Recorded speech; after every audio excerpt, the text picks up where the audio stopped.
অনুষ্ঠানে আজ আমার জীবনের প্রথম গান শুরু করছি।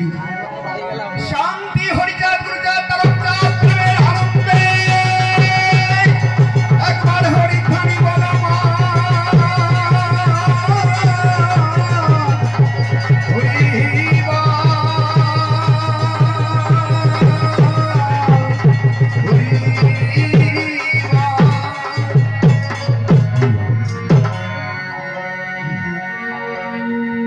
দয়াল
গুরুচাঁদ করিনি স্মরণ, গোলক তারক মহানন্দ, যোগায় সে করুণানন্দ, হরিনাম করে হীরামন। জয় জয় দশরথ, পরিষ্কার কর পথ, 10 দিকে থাকিয়া প্রহরী। জয় জয় মৃত্যুঞ্জয়, তব নামে মৃত্যু ভয়, যায় যেন চিরতরে সুরী। ব্রজনাথ বিশ্বনাথ, কর মোরে প্রাণীপাত করিও চরণে, যত হরি ভক্তগণ দিও মোরে প্রেম ধন, ভুলিও না এই অভাজনে। আমার কাব্য জগতের গুরু যিনি, অধীর সরকার হলেন তিনি, মা কবিতা সরকার তিনি আছেন আসর পরে। গুরু তুমি আমার কথা নিও, এই অধমেরে তুমি কৃপা করে আশিস দিও, এই অধমের মুখে যেন হরি কথা ঝরে। হরিবল হরিবল। পিতামাতা কৃপা করে অভিরাম নাম দিয়েছে মোরে, বাড়ি নয় মোর বেশি দূরে, এই তো বড়বুড়িয়া কলোনি গ্রাম। এই রানাঘাট রথতলা বাস স্ট্যান্ড হতে দত্তপুরিয়ার বাস ধরে একদম ঘড়ি ধরে 30 মিনিট পরে বড়বুড়িয়া কলোনি পিতা হরিপদ মাস্টার ধাম। পিছনে খুব কথা হচ্ছে। ওমা, কোথা থেকে কথা আসছে? ওমা, তোমরা কথা কাও কেন? তোমরা বোঝো না আমি এমনিতেই ছোট মানুষ, নাই কাব্য জ্ঞান আর হুশ, তারপরে যদি করো ফুসফুস, কি করে হবে গান? এদিক ওদিক শুধু কথা কাও কেন? এই আমরা এই আসরে দাঁড়ায়ে এই সভা তুলি, আমরা যে ছন্দে পাঁচালি বলি, এ আমাদের মুখস্থ করে আসি না কখন। এগুলি নয় মুখস্থ, এগুলি নয় পকটস্থ, যখন তখন হয় সাব্যস্ত আপনাদের সদর। এই আসরে ছন্দ হারায় গেলে পরে আপনাদের কিন্তু আনন্দ এমনি এমনি কমে যাবে আসরে। আর আসর কিন্তু কখনোই না জমে। কমিটির লোক যারা বসে আছে বা দাঁড়িয়ে আছে, তারা আমাদের এই গানে যদি না পায় সাড়া, আমাদের এই বায়না যাবে একেবারে কমে। এই মরুচাঁদের আশ্রমের কবি গান আমার জীবনের প্রথম অনুষ্ঠান। ইতিপূর্বে কখনো আমি এই মিঠাপুরে করি নাই পদার্পণ। এই মরুচাঁদের জন্ম মাসে কমিটিরা আমাদের নিয়ে আসে, তাই আমরা সদল বলে করলাম পদার্পণ। আর যাক, তবে বেশি বলে এবারে আমি আমার রায়চরণের নাম ধরে দাঁড়ালাম সভায়। রায়চরণ হলেন যিনি, প্রেমের বাজারে থাকতেন তিনি, আমি তার সুপাত পড়তে প্রণতি জানাই। আমার কাছে বলুন দেখি, রায়চরণের ভূমিকায় আমি কথা বলতে পারি নাকি? আমার মতো কামুক মানুষ জগতে কেউ নাই। আর রায়চরণ হলেন যিনি, প্রেমের বাজারে থাকতেন তিনি, আমি সর্বাগ্রে শ্রীপাদ পদে তার প্রণতি জানাই। হে কবি রায়চরণ, তুমি আজ করিয়া শরণ, তুমি আমার কথা নিও, তুমি থাকো না যে দেশে, আমায় তুমি ভালোবেসে, আমার হৃদয় শুনে বসে বসে হরি কথা তুমি কয়ে দিও। এবার আমার কিছু প্রশ্ন আছে রায়চরণের কাছে, তুমি এসে সভা পাশে দিয়ে যেও সমাধান। রায়চরণের ভূমিকায় দাঁড়ানো এত সহজ নয়, তাই 2-3খানা প্রশ্ন আমি করিব দান। তোমার হরিচাঁদের বাণীতে আছে, খুলে বলি তোমার কাছে, সব দেবতাকে তোমার ছোট করার কল, গোড়া কেটে কেন তুমি আগায় ঢালো জল, মাতা পিতা গাছের গোড়া হরি গাছের ফল। মাতা পিতা গাছের গোড়া যদি হয় মাতা পিতা, অশ্বিনী তুমি দীক্ষা নিলে কেন বৃথা? শুনে আমি মনে পেলাম ভীষণ নিরানন্দ, যাদের দ্বারা তোমার জীবন শুরু তারাই তো তোমার আসল গুরু, তুমি গুরু করলে কেন গোসাই মহানন্দ? প্রথম প্রশ্নের টেনে ইতি, দ্বিতীয় প্রশ্নের দেখতে পাই অশ্বিনীর গীতি। সেখানে তুমি নারীকে করলে পরম ভক্তির দ্বার, লয়ে নিজ নারী ব্রহ্মচারী, ভুচাইতে ব্যভিচার, হরিচাঁদের অপার লীলা ভুজার সাধ্য আছে কার? তুমি বললে নারী নিয়ে ব্রহ্মচারী হতে হবে, ভালো কথা, যাক, তবে আর বলবো না বাজে কথা। তবে আবার তুমি উল্টো ভাবে তোমারই গানের মাঝে সাজিয়েছ তুমি মধুর সাজে, কেউ জানো তোরা নারীকে না ভালোবাসিস, নারী হলো কামিনী কালনাগিনী ফণিনীর ভীষণ বিষ, ও যার নিঃশ্বাসে ব্রহ্মাণ্ড না আসে, না জেনে কেন হস্ত দিস। ওমা, কেমন হয়ে গেল না? তুমি একবার বললে নারী নিয়ে ব্রহ্মচারী হতে হবে, আর একবার বললে যে কামিনী কালনাগিনী ফণিনীর বিশাল বেশ, ও যার নিঃশ্বাসে ব্রহ্মাণ্ড নাশে, না জেনে কেন হস্ত দিস। দুবারে তুমি দুটো কথা কেন বললে? এখানে আমার প্রশ্ন রেখে গেলাম, আর এই প্রশ্নের সঠিক জবাব শুনতে চাই। যাই হোক, নতুন আসরে কবিগান, মাঝে মাঝে ভয়ে কাঁপছে আমার মন, তবু আমি আপনাদের কাছে ছোট্ট একটা গল্প আমার মনে পড়ে গেছে, না বলে পারছি না আপনাদের কাছে। আমার আওয়াজ মনে হচ্ছে ভগবান দিচ্ছে আমার গলা ভিতরে ঢুকায়ে, ওই জন্য গলাও যাচ্ছে শুকায়ে। গলায় আর নাই জল, পাচ্ছি না গায়ে বল, তাও একটা গল্প না বলে আমি যাবো না এই জায়গাতে। হরি বল, হরি বল। শোনেন, এক গুরুদেব, বিরাট বড় গুরুদেব, একজন ব্রহ্মচারী, তিনি মেলা কটা শিষ্য বানাইছে, বুঝলেন।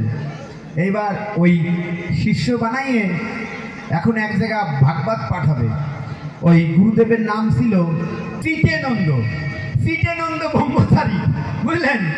এবার ওই চিতেনন্দ ব্রহ্মচারী শিষ্য বানাইছে, বেশ মেলা কয়জন শিষ্য বানাইছে, সলপাল বানাইছে। এখন এক জায়গা ভাগবত পাঠাবে। এখন ওইখানে বলছে, তোরা কে কে আছিস আমার ছেলে, তোরা কিন্তু ওই দিন মিস করবি না, সময় পেলে অবশ্যই আসবি, ওই দিন কিন্তু আমার ভাগবতের আসর মেলে। তো যাই হোক, ওই ভাগবতের আসর কেবল বইছে, সবাই একদম শিষ্যরা সবাই এসে বসছে। এখন বসার পরে ওই চিতেনন্দ ব্রহ্মচারী উনি ধ্বনি দিয়েছে, রাধা কৃষ্ণ প্রেমানন্দে হরি ধ্বনি। ও মা, তুমি আত্মলো কেন? ওরে কপাল রে, গল্পের তো নি এনে হাত তুলতি নাই, এ তো গল্পের তো নিতেছি। আমার মা ভাবছে কি সত্যি সত্যি।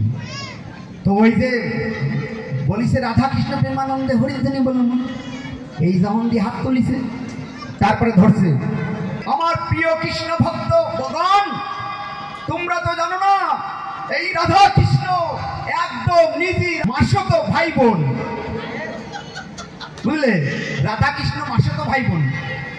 এখন ওর মধ্যে একজন ছিল মানকে, ও আবার ওই গুরু শিষ্য হয় নাই, ও নাম নেয় নাই, ওই জায়গাতে দাঁড়াইছে।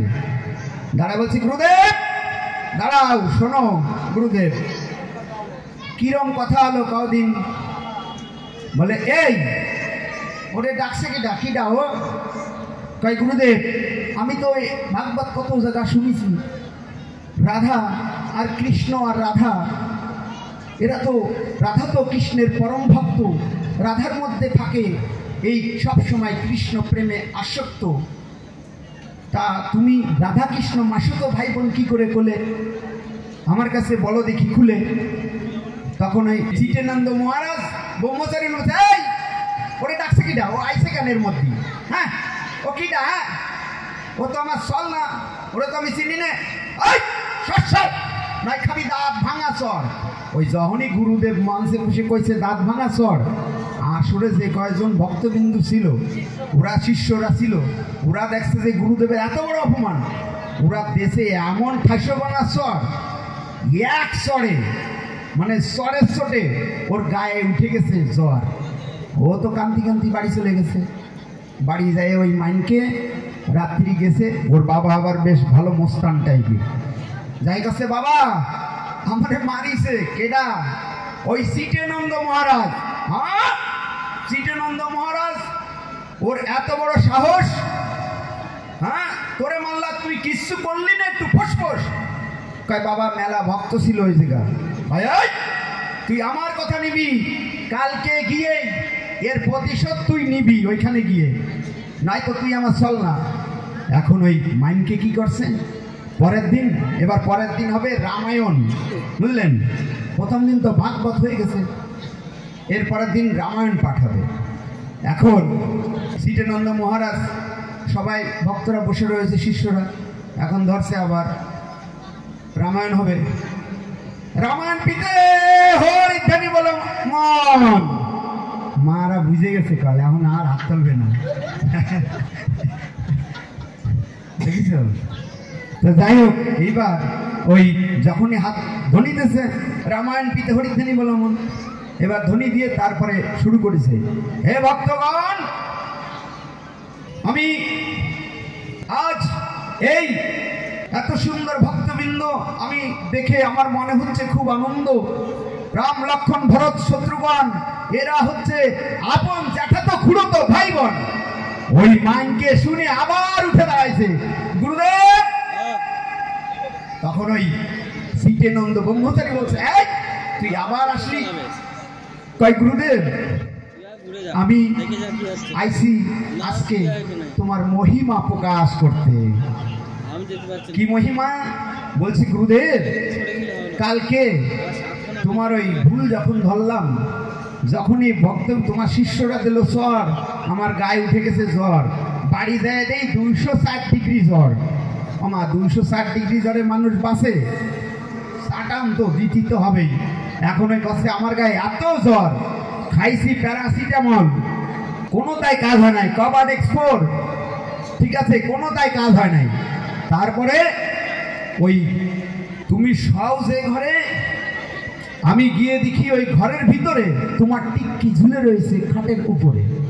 বন্দে গুরুদেব একখানা টিক্কি ছিঁড়ে আমি যখন আটি বাঁধছি আমার গায়ে, তখন জ্বর চলে গেছে কোন জায়গা পালাই, জ্বর সে একেবারে নেমে গেছে, আমার আর গায়ে জ্বর নাই। তা গুরুদেব তোমার এই এক টিক্কির এত বড় ক্ষমতা আমি ভাবতেই পারিনি। তখন ভক্তবিন্দুদের দিকে তাকায় বলছে, হে ভক্তবৃন্দ, তোমরা তো এর শিষ্য, তোমাদের তো ইনি প্রাণ গোবিন্দ, তোমরা কি কখনো গুরুর কৃপা পাইছো? আমি পাইছি। আমি গুরুর ওই এক টিক্কিতে আমার জ্বর সেরে গেছে। তখন ওই আসরে বসেছিল ট্যাপার বাবা ট্যাপার মারে খুঁচাতেছে, কই ওঠো না কেন? তোমার তো সেই বাতের ব্যথা, তুমি নড়তে পারো না, তোমার মাজা ব্যথা, ওঠো শিগগিরি, ওঠো না কেন, আগোই যাও। ওদিকে পাশির মা, পাশির বাবা খুঁচাচ্ছে পাশির মা, এই তুমি শোনো না, তোমার মায়ের জ্বর, তুমি ওঠো না কেন, তাকে যাও। এদিকে ওরে বাবা রে, আমার মা কি হাসা হাসতেছে রে, ওরে কপাল রে। তো সেই এইবার পাশির মা ঠেলতেছে পাশির বাবারে, তুমি ওঠো শিগগিরি, আগে যাও। ওদিকে ধলা দিদিমা ও সে দৌড়তি কান্দি গুরুদেবের কাছে গেছে। এখন গুরুদেব দেখছে দফা সারা, বসে এই তোরা কেউ আসিস না, একটু দাঁড়া। বলেছে টিক্কি তো আজকে আমার একটাও থাকবে না, তো আমারই উড়ে যাচ্ছে টিক্কি, হরি বল। এইবার এই গুরুদেব কি করছে, গুরুদেব কাছে তোরা আসিস নে। ওই সবাই যখন আসে গুরুদেবরে ধরছে, গুরুদেবরে যখনই ধরে টিক্কি টানে, গুরুদেব কি আর এই রামায়ণ মহাভারতের কি যে মানে সব ভুলে গেছে। ওই যখনই টানতি এত ভিড় হয়ে গেছে, তখন ওই দূরিতে বছর মা এসে করছে কি এনে কনে কি পাতেছে কই দেখি। তখন ওই পটকার বাবা করছে কি, ও বছর মা তুমি আর বাবা না উপরে ক্লিয়ার হয়ে গেছে, তুমি যাও যাই দেখো নিচে দুই একটা পাও নাকি। তো গুরুদেবের কাছে আমার অনুরোধ, তুমি এমন আলোচনা দিয়ে না, তাহলে কিন্তু ঠিক থাকবে না। আমি ছোট মানুষ, আমি আবার কম বুঝি, আর আমার এমনি জম্বেল লজ্জা, বুঝতে পারছিস না, আমার গলা যাচ্ছে শুকিয়ে কতি। তো যাই হোক, এই তিনখানা প্রশ্ন আমি গুরুদেবের কাছে করলাম, যে লয়ে নিজ নারী ব্রহ্মচারী বুঝাইতে ব্যভিচার, হরিচাঁদের অপার লীলা বোঝার সাধ্যকার। আবার গাছের গোড়া কেটে আগায় ঢালো জল, মাতা পিতা গাছের গোড়া, হরি গাছের ফল। এই হরি গাছের ফল যদি হয়, তুমি কেন দীক্ষা নিলে, আবার তুমি কেন করলে গুরু মহানন্দ গোসাইকে? আবার এই মাতা পিতা লয়ে নিজ নারী ব্রহ্মচারী হতে বললে, আবার উল্টো করে আবার বললে তুমি যে কামিনী কালনাগিনী ফণিনীর বিশাল বিষ, ও যা নিঃশ্বাসে ব্রহ্মাণ্ড না আসে, না জেনে কেন হস্ত দিস। আর এই হরিনাম করলে কি হয়? এই চারটে প্রশ্ন আমি বললাম তোমার ধারে, তুমি এই চারটে প্রশ্নের জবাব দেবে এসে এই সভা পড়ে। তবে আর তারে বেশি বলে নাই প্রয়োজন, এবার আমি সুন্দর একখানি ধরবো গান, হয়ে বল।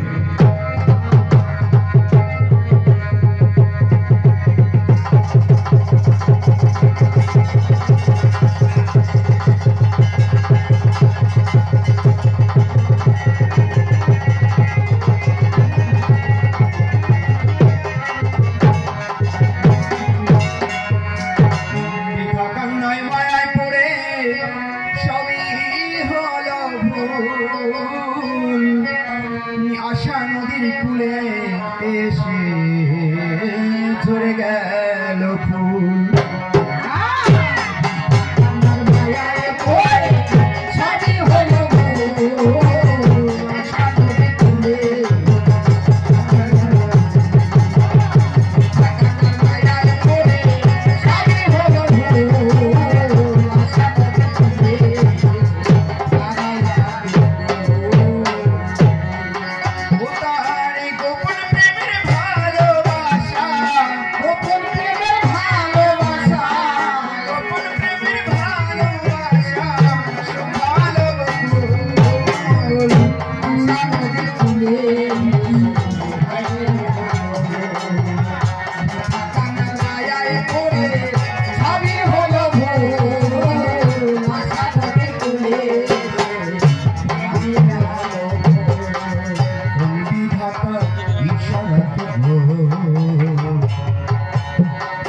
তুমি এমন হলে সরলে গরল মিশিয়ে তুমি চলে গেলে তুমি চলে গেলে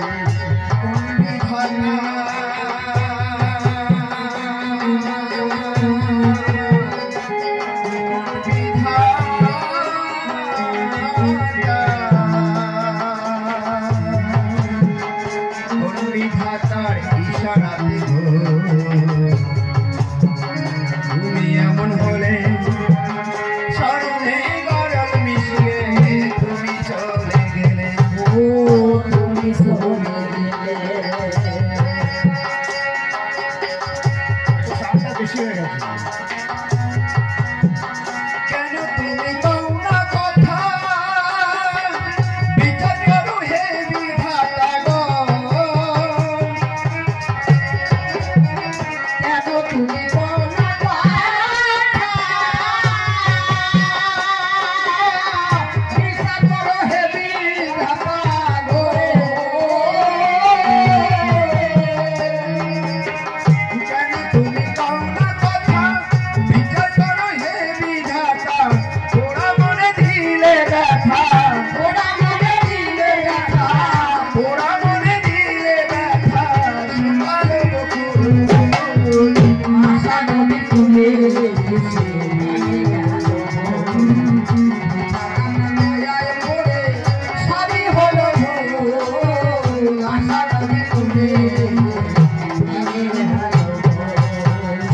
চোখেতে ব্যথার অশ্রু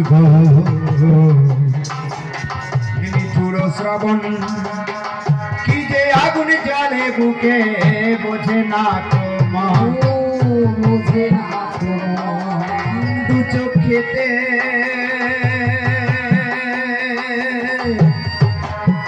দু চোখে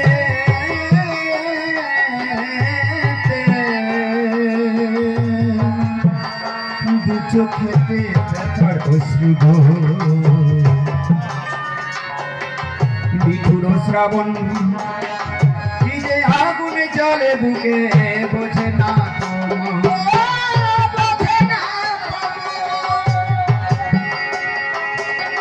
মেঘে ঢাকা তারার মতো যত না দিয়েছ পাতব মেঘে ঢাকা তারার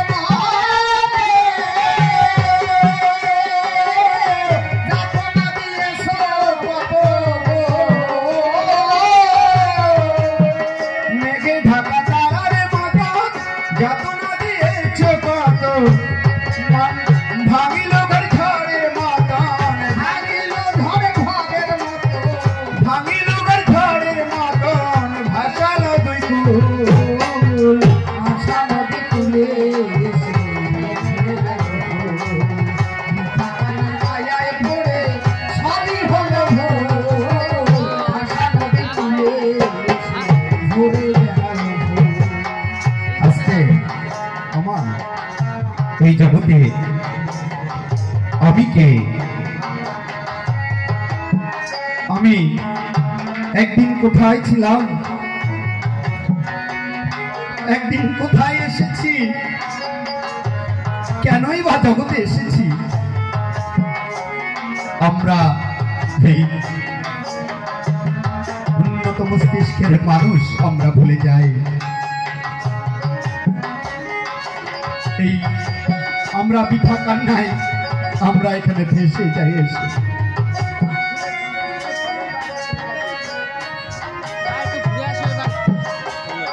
উপস্থিত এখানে সজল দাস এই গান শুনে 100 টাকা পুরস্কৃত করলো। আমি আমার গুরুদেবের চরণে রাখছি। হরিবল।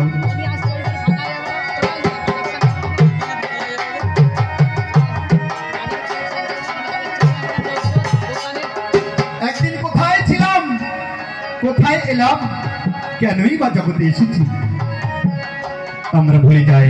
যখন এসেছিলাম তখন মাতৃগর্ভে যখন 10 মাস ছিলাম, তখন হে ঠাকুর তুমি আমার সঙ্গে ছিলে।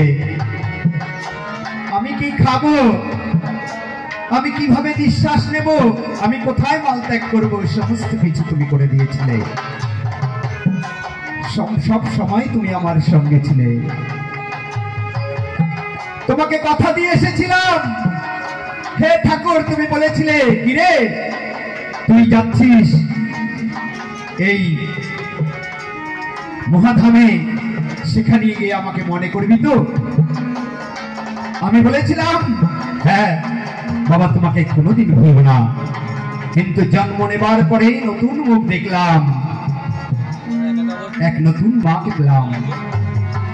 যখন একটু বুঝতে শিখলাম পিতা দেখলাম, আর একটু বুঝতে শিখলাম ধীরে ধীরে ভাই বোন ঠাকুরদা ঠাকুমা সবাইকে চিনতে শিখলাম, সবাইকে চিনলাম। কিন্তু আমার সেই আসল হরিকে ভুলে গেলাম। প্রত্যেকটা মানুষের জীবনে আমরা এখানে এসে মায়ার বাঁধনে আমরা পড়ে যাই। দেখেন যখন যৌবন ছিল তখন যৌবনে কত না কত বন্ধু বান্ধব, কত না কিছু ছিল। যৌবন যখন উতরে এলো তখন আমার পিতা আমাকে তার পুত্রবধূ এনে দিল, আমার স্ত্রীকে এনে দিল। প্রত্যেকটা মানুষের জীবনে দেখেন এই জীবনের হেরিডিটি, বিবাহের পরে স্ত্রী এসে তুমি আমার আমি তোমার, কত আপন, এর থেকে আপন কেউ নেই। প্রতিদিন আমরা একই বিছানায় শয়িত, কত ভালোবাসা। কিন্তু ধীরে ধীরে যখন একটা পুত্র সন্তান জন্মগ্রহণ করলো তখন আমাদের এই স্বামী স্ত্রীর ভালোবাসা, প্রত্যেকটা মানুষের স্বামী স্ত্রীর ভালোবাসা ধীরে ধীরে ছিন্ন হতে লাগলো। প্রথম দুজনে আলিঙ্গন করে ঘুমাতো, কিন্তু ধীরে ধীরে যখন সন্তান এলো মাঝে একটা তফাৎ এলো। যখন সন্তান বড় হলো ধীরে ধীরে আরো তফাৎ বাড়তে থাকলো। একটা সময় সন্তান বড় হলো, যে সন্তান বাবা ছাড়া কোনোদিন বোঝে না, যে সন্তান মা ছাড়া কোনোদিন বোঝে না, তাকে যখন পুত্রবধূ এনে দেওয়া হলো তখন কিন্তু অনেক বাবা আছে, অনেক মা আছে। যখন পুত্রবধূ এনেছিল মা লক্ষ্মী মা তুমি আমার ঘরে, আমার ছেলেকে দেখো, আমাদের সবাইকে দেখো। আজ যে লক্ষ্মী মাকে আপনি এনে দিয়েছেন, আজ আপনার জায়গা নেই সেই সংসারে। প্রত্যেকটা মায়ের, প্রত্যেকটা বাবার এইরকম অবস্থা।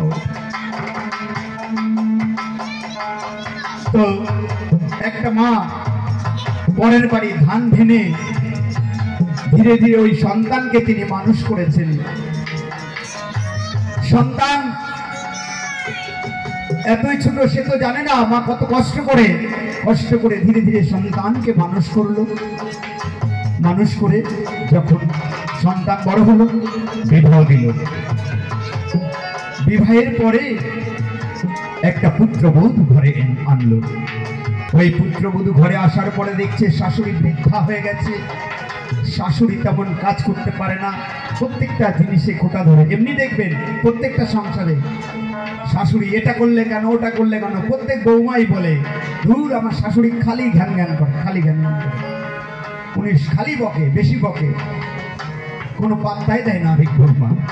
তো শাশুড়ি যখন বারবার সংসারের মধ্যে ও বাবা এটা কেন হলো, এটা এইভাবে করো, এটা এইভাবে করো, বৌমা অতিষ্ঠ হয়ে তার স্বামীকে বলছে কি গো শুনছো, তোমার ওই মায়ের সেবা আমার দ্বারা সম্ভব নয়, আমি তোমার মাকে আমি দেখতে পারবো না। স্বামীর সঙ্গে কিরা করলো, হয় তোমার মা নতুবা আমি, তুমি কাকে চাও? সন্তান ব্যর্থ হলো পুত্রবধূকে তার স্ত্রীকে বোঝাতে। সে মাকে বাড়ি থেকে তাড়িয়ে দিল। মা পরের বাড়ি গিয়ে ভিক্ষা করে খায়, সন্তান থেকে দেখে না। কদিন পরে তার ঘরে একটা ছোট্ট পুত্র সন্তান জন্মগ্রহণ করল। দিদিমার মহন, ঠাকুমার মহন নাতিকে একটু দেখবে, ওই ভিক্ষা করে আর এসে রাত্রে বেলায় চুপি চুপি বেড়ার ফাঁকে এসে দেখে যায় নাতিকে। মায়ের মন আর ওই রাত্রে বাইরে থেকে বলে, হে ঠাকুর আমার সন্তানকে ভালো রেখো, আমার ওই চাঁদ বদনকে ভালো রেখো। ভাবে ভুলে যাবে কিন্তু ভুলতে পারে না। প্রত্যেকটা মায়ের ক্ষেত্রে এমন হয়। এই তোদের সংসার নিয়ে আমি আর কিছু বলবো না, আমি আজ থেকে মুখ বন্ধ করে দিলাম, আমি আর কিচ্ছু বলবো না। তোর বউ আমাকে খোটা দেয়, এ করে ও করে, আবার কিছু ক্ষতি হয়ে গেল আবার তাই করে চলে যায় দূরে। আবার ওই মা ভিক্ষা করে আর ওই সন্তানকে দেখতে আসে। ভাবে আর দেখবো না, যাবো না নাতিকে দেখতে, কিন্তু পারে না। তাই একটুখানি না দেখিলে গো বাঁচে না পরাণে, জোনাকির স্বভাবে মতো খুঁজি গোপনে গোপনে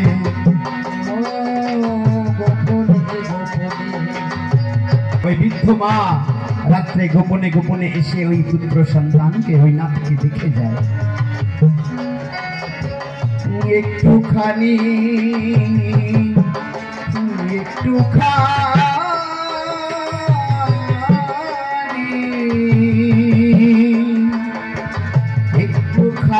না দেখিলে গো বাঁচে না পরাণে, জোনাকির স্বভাবে খুঁজি গোপনে গোপনে। দরদি সাজিয়া এলো, দাগা দিয়ে চলে গেল গো। দরদি সাজিয়া এলো,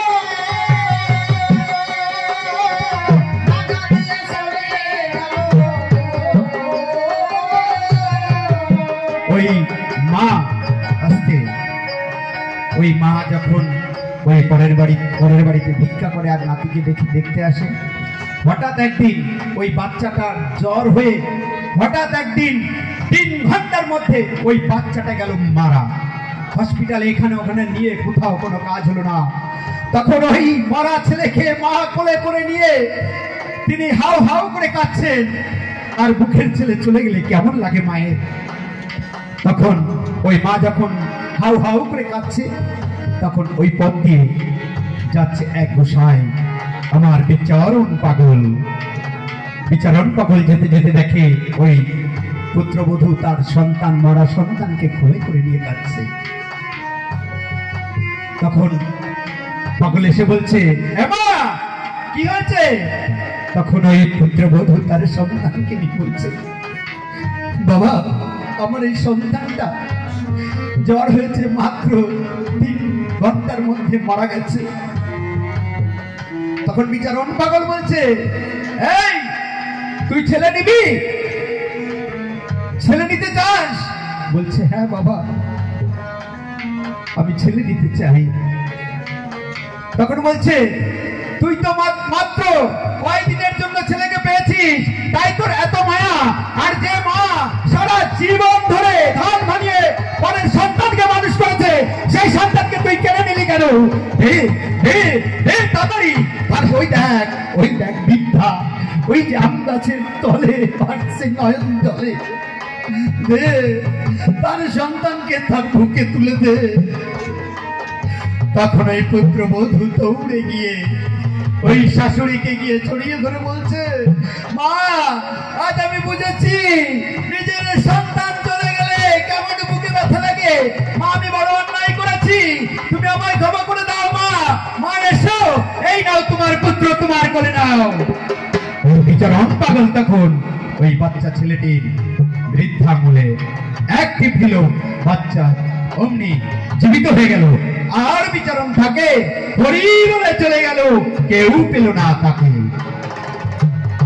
তো আমাদের এই জগতে ওমা আমরা যখন এসেছিলাম এখানে কত বাবারা আছে, মায়েরা আছে, এমন কারণ নেই কেউ যায়নি। কারোর সন্তান হারিয়ে গেছে, কারোর স্বামী হারিয়ে গেছে।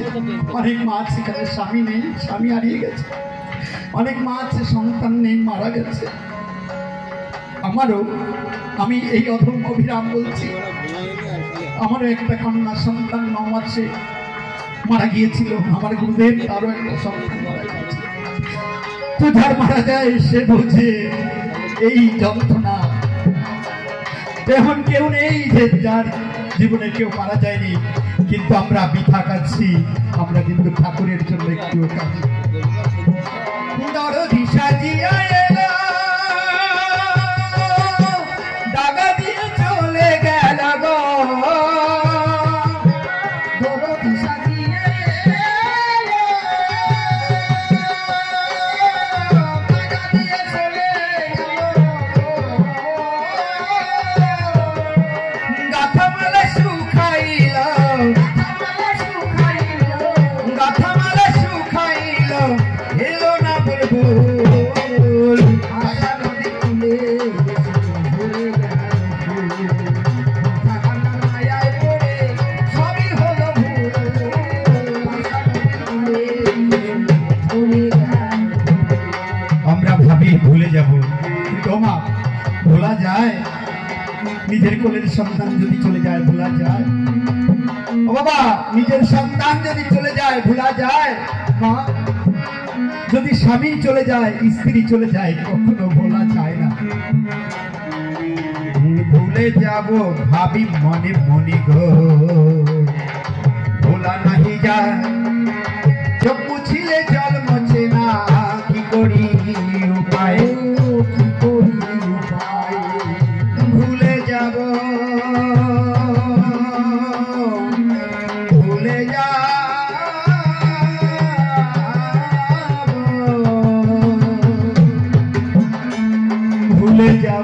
ভুলে যাব ভাবি মনে মনে গো, ভোলা নাহি যায়।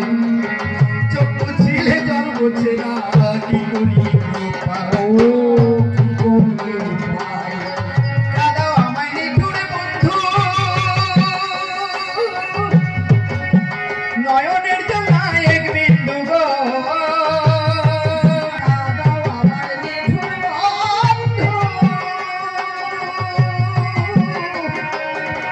নয়নের জল এক বিন্দু গো। কি অধীর বলে কৃপা সিন্ধু, অধীর বলে কৃপা সিন্ধু, অধীর বলে, অধীর বলে কৃপা সিন্ধু, মন হলো আকুল। আশা নদী তুলে ঘুরে গেল, থাকার মায়ায় পড়ে সবই হলো ভুল। আশা নদী তুলে ঘুরে গেল। 2-3 খানি প্রশ্ন আমি গো করলাম তখন, গুরু তুমি সভায় এসে দিও সমাধান। মাতা পিতা গাছের গোড়া, মাতা পিতা, মাতা পিতা, মাতা পিতা গাছের গোড়া গো, হরি গাছের ফল। গোড়া কেটে কেন তুমি আগায় ঢাললে জল? আর মাতা পিতা যাদের দ্বারা তোমার জীবন হলো শুরু, তাদের ছেড়ে তুমি কেন করলে তুমি গুরু? নিজ নারী ব্রহ্মচারী, ঘুচাইতে ব্যভিচার। সংসার ছেড়ে কেন তুমি গেলে হরিচাঁদ ধার? ও বাবা, ওই নিজ নারী ব্রহ্মচারী বলেছো, তাহলে সংসার ছেড়ে কেন হরিচাঁদের কাছে গেলে? আবার উল্টো কথা শুনি দেখি, কামিনী কাল নাগিনী। তোমরা সবাই জানোই আমরা মাতৃজাতি মানি। রাম কৃষ্ণ গৌর হরি, মায়ের গায়ে হবে জন্ম। এই হরিচাঁদ, গুরুচাঁদ, মরুচাঁদ সবাই দেখো এই তোমার গোসাই মহানন্দ। তবে আর বেশি কথা বলবো না, ছেড়ে দিয়ে যাব আমি কাব্য আলোচনা। দেখিয়ে সে গুরু সভায় কোন ভাবে কয়, কোন ভাবে দেয় তার ভাবের পরিচয়। আর তারে বেশি কথা বলতে যাব কেন, বেশি বললে সে আবার অখুশি হবে জানো। সেই জন্য আমি আর বলবো না বেশি, বেশি বললে সে আবার হবে অখুশি। এই পর্যন্ত আমার ভাব সঙ্গ করে গেলাম, একবার প্রমানন্দে একবার হরি হরি বলো, হরি বল হরি বল হরি বল। হরিচাঁদ কি, গুরুচাঁদ কি, মরুচাঁদ কি, মাতা পিতা কি, হরি বল হরি বল হরি বল।